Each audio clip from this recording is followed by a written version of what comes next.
with the 91.5 to the 71.5, and obviously this data that Mary presented is very. I'm trying to even think of a word for it. We're not even using the real data there at Dominion on site. So what is the worst case scenario when it comes to a gasoline spill there? And why are we picking these numbers, and why are we using such old data? Thank you. Thanks, Erica. Does somebody want to offer a summarized answer to that? I think it's some of the same concerns the NRC has. Erica, this is Kevin Quinlan with the NRC.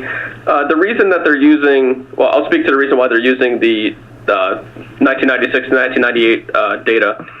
They had originally come in for an early site permit back in, I believe, 2004? 2003.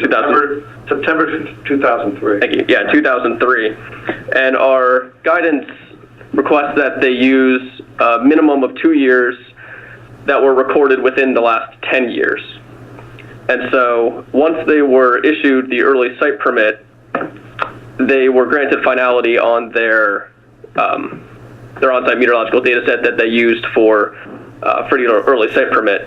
Now that they're coming in for the COL application, they're referencing the early site permit, which uses that meteorology data. And we don't require them to update the meteorology data set because most of the site characteristics were determined at the early site permit stage. So that's the reason that they're using the 1996 through 1998 data set. Well, if I can just pipe in real quick, I understand that what you're saying about why you're using that data, but obviously, we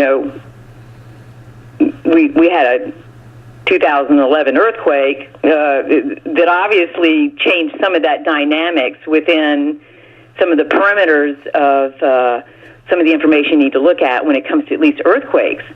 So, that data, it'd be interesting on why. I know they filed for it in 2003, but we're getting ready to go into 2015, and I don't know how much of a difference in the data is going to look in that many years difference. Are we dealing with different conditions, and how different are those conditions? You know what I mean? I understand. And then, so if someone could please let me know on what's the worst case scenario dealing with gasoline at this facility. Eric, if I could, this is John McCurgan, Containment Ventilation Branch. And so I think I want to start back for a moment with just some of the other conservatisms that Mary spoke to earlier. As the staff does this analysis, and what our guidance tells the applicants to submit is to look at some relatively bounding conditions. So when you look at this particular gasoline spill, so what the applicants submit and what the staff evaluates is the largest spill possible. So this is the largest truck that travels on these transportation routes. It looks at a complete release of the entire contents, I'll say almost instantaneously. It forms a puddle in a way that is intended to maximize the evaporation and maximize the concentrations of the gas as it goes off. Mary talked about how the analysis assumes, both the applicant's analysis and the staff's confirmatory analysis assumes very ideal conditions with respect to how that vapor is transported directly to the control room intake. And so this is a process that occurs over somewhere between minutes and sometimes they can take hours. But the analysis assumes that stability class, that speed, and that direction are constant and pointed consistently to that source. So we're trying to capture in each of those steps very limiting conditions, the worst possible release, the worst possible conditions. I think if you live in the area, you might appreciate that wind speeds do shift over time, but we are ignoring those. So there are a number of conservatisms built into the analysis at each step. And as you've heard the staff ask questions, so we're looking at just one instance of one very limiting condition, and we're challenging that. So I think the staff is looking for assurance that we have captured the worst case.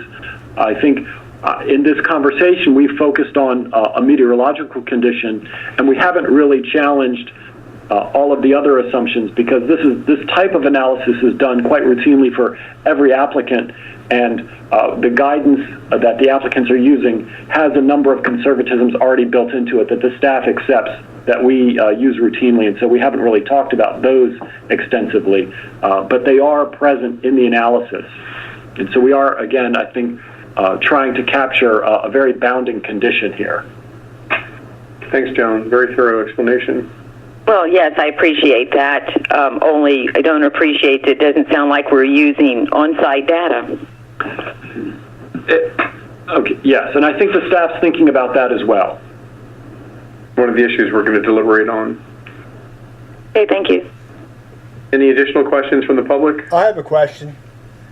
Are you Please. are you figuring this? If you have can I totally isolate the ventilation system from stuff coming in, shut off the intake itself?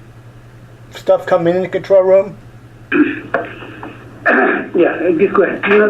Yeah, I mean, certainly the control room ventilation systems do have design features that enable them to be isolated from these external air intakes.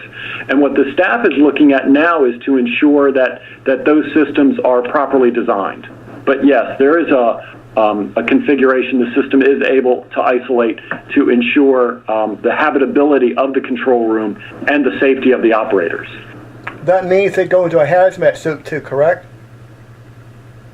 No, again, the control rooms are designed to enable the operators to function. They're, I'm sorry, Shandu. Control room recirculation. Yeah. So they're the ventilation systems are designed.